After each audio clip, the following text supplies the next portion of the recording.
Welcome to Not Entirely Unlike Tea with Christine Collins. Hey there, it's Christine Collins, and I have a fun topic today as kind of a follow-up to some of the conversations we've been having around this concept and process of decluttering. And I talked in the last episode about how this is a process that I've recently gone through. We covered some of the neuroscience behind it, and today we're going to take a look at some of the psychology, the mindset, the emotional up-leveling that can occur and why, and some of my own experiences as I went through this process myself. So if you have ever entered into a process of trying to improve a physical environment or space, and it also includes getting rid of some old items, kind of sorting through old things that you've had for a long period of time, then you'll certainly understand and relate to how some of that can feel challenging. So there are many reasons why that can feel like a challenge. You're kind of grappling with identity stories and who this object represents and this identity that you had when you bought it, or sometimes that challenge with letting go of things for various reasons. And we talked through most of that in the previous podcast. But also, I think that there is a bit of an experience of confronting that old self and almost like tackling some dragons that may be hidden in the back of a closet somewhere. An outfit, a piece of clothing, an object, memorabilia, something that represented a particular time in your life or particular memory or experience. And revisiting those things can feel like you're not just tackling the physical items, but you're also pulling out pieces of yourself, pieces of your history, pieces of your memories, and sort of debating with yourself whether to keep it, whether to get rid of it, whether to give it to someone else, and what to do. Now, there can be many benefits to physically tidying up your space in terms of your psychology and your mindset.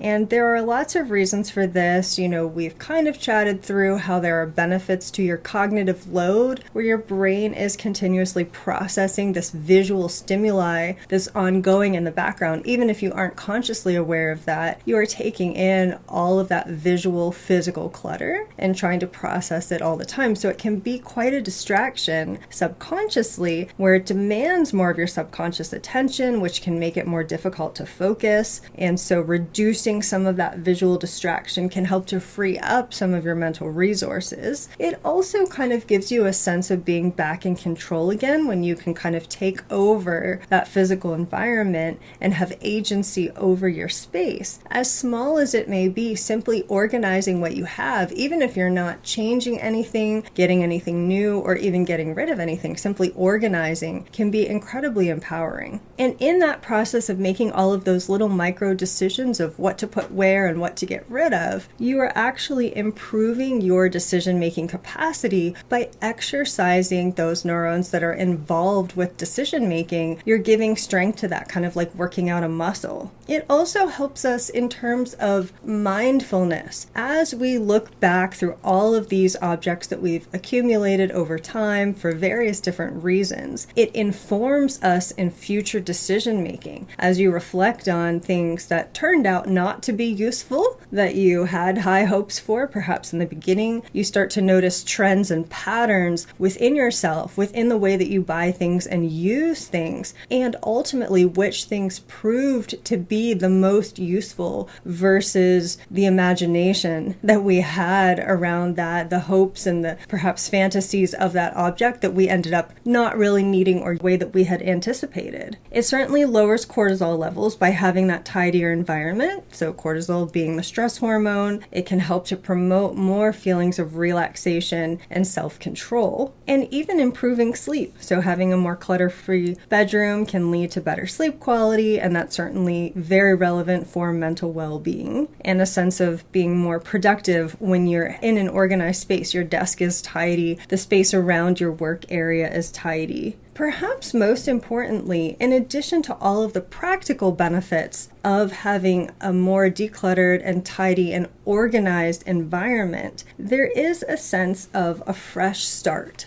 as you continuously rejuvenate your space, each time that you do that, it feels like you're releasing some elements of the past of who you once were and making room for who you are now, and even better, who you are becoming and who you will be. Because by clearing out space, getting rid of old items that aren't actually relevant or useful anymore, you are making space for new items that are supporting you in the here and now, or will support you in the future. And it's almost like you're recreating not only your physical space, but your mental space as well. And there's kind of like a reflective relationship between those two things. It can also help with energy flow. So there's certainly concepts like feng shui, where objects that are arranged in a particular way can have a certain type of energy. But even just clearing and making space and having things be more organized and more tidy can help to clear out stagnant old energy. Most of the time, as you're doing this process, you're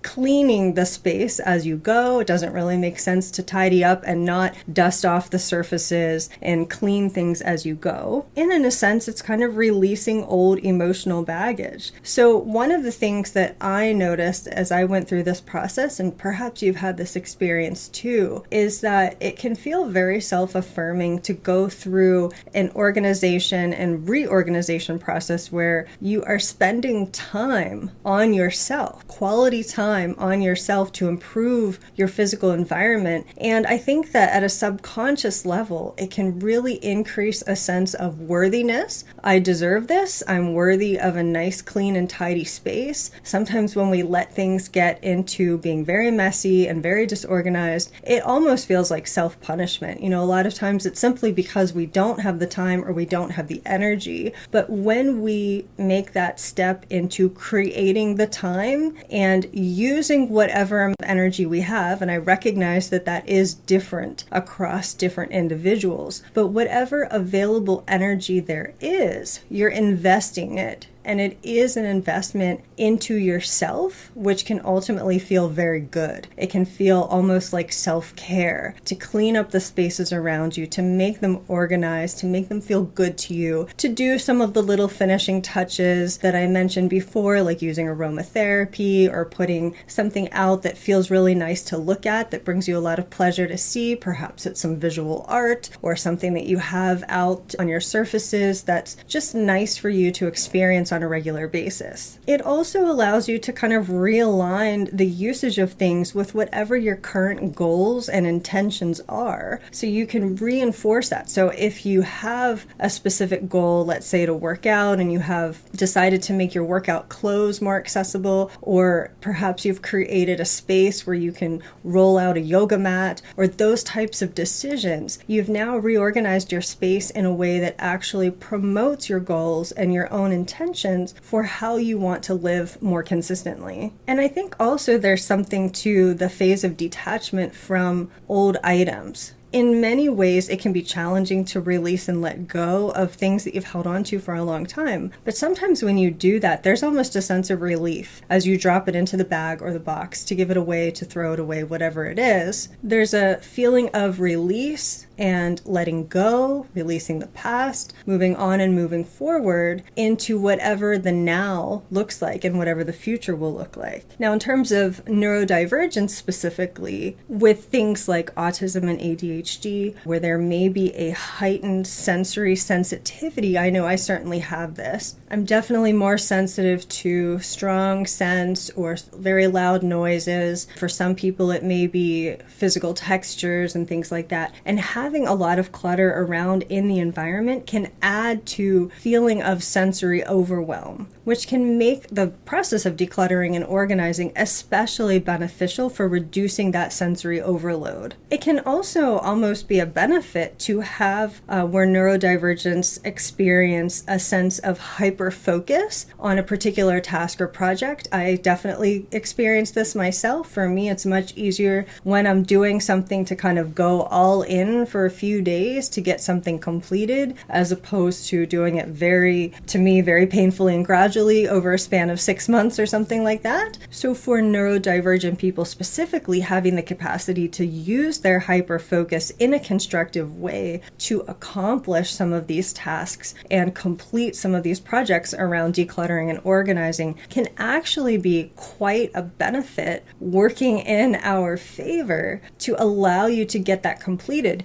And the other thing that I've noticed for me, and probably for many as well, is that there is only so much energy that you have in a given day. And when you are dividing your attention across many different things at once, it can be far more challenging to accomplish a decluttering or organizing process. And so for me, I had to temporarily suspend some non-essential activities in order to get this completed. And of course, everyone works differently, but it may be worth exploring if there are some things that could temporarily be postponed or put on hold in order to get some of these things done that will ultimately allow you to feel better once it's completed in going back to those tasks. Now, with neurodivergence, there can also be a usefulness to having certain tools or comfort objects at your disposal. And so reorganizing in a way that those things are easier to get to can also be useful. I have some things that I use for comfort that, many people have different things, whether it's a special type of blanket, or I have like little mini neck massage tools that I find really useful, particularly for migraines. Having those be easy to grab, more accessible, you have rearranged your space in a way that you can more quickly get to the things that actually make you feel better and give you a mental health boost. And I think that it's well worth mentioning that while there are many paths to this process, and some people like to take an extremely minimalist approach, and that's totally fine if that's what works for them, it's also equally fine to hold on to some items that have a lot of meaning for you, or provide you with comfort, or provide you with a sense of joy. If there are some things that don't have a direct use, but actually make you feel happy and uplifted, and they're relatively small, they fit into your environment, it's not going to overwhelm your physical space, then there's no need to get rid of everything. You can certainly hold on to some items, and perhaps you'll be even more able to appreciate those items because all of the other clutter isn't in the way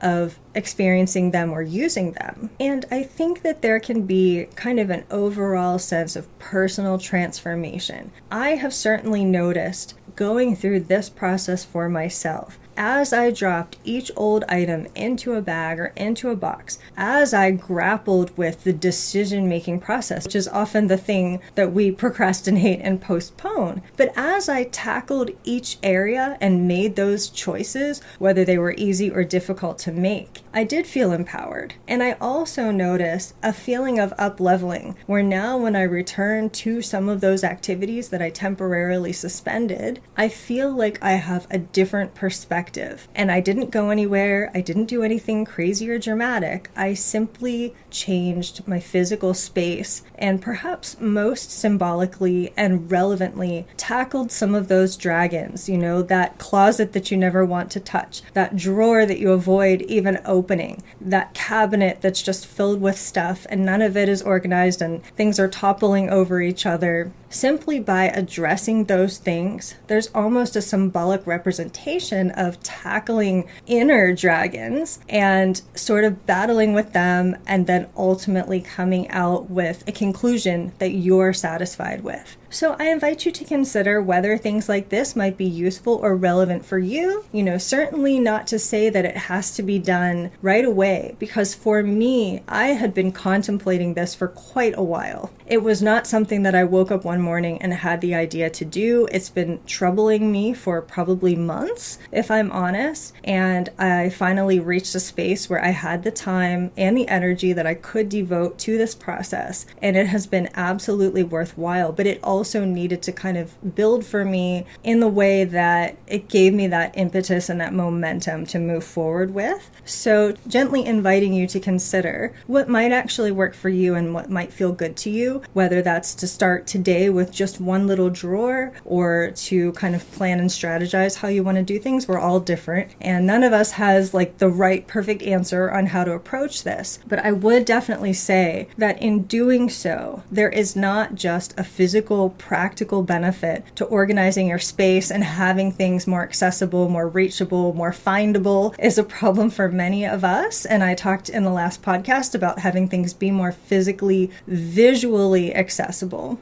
But also, there are many mindset benefits. And while I can't enumerate what all of those will look like for you, I can say that there has been a strong sense of up-leveling, a sense of worthiness and self-care, and also a sense of releasing some old things from the past, not only physically, but also mentally and emotionally, and making space for new, more positive and optimistic things to come into your experience. So I hope you have found this to be helpful and interesting. And until we connect the next time, I wish you a most magical and creative rest of your day. Thanks for listening. This is Christine Collins at transformcreate.com.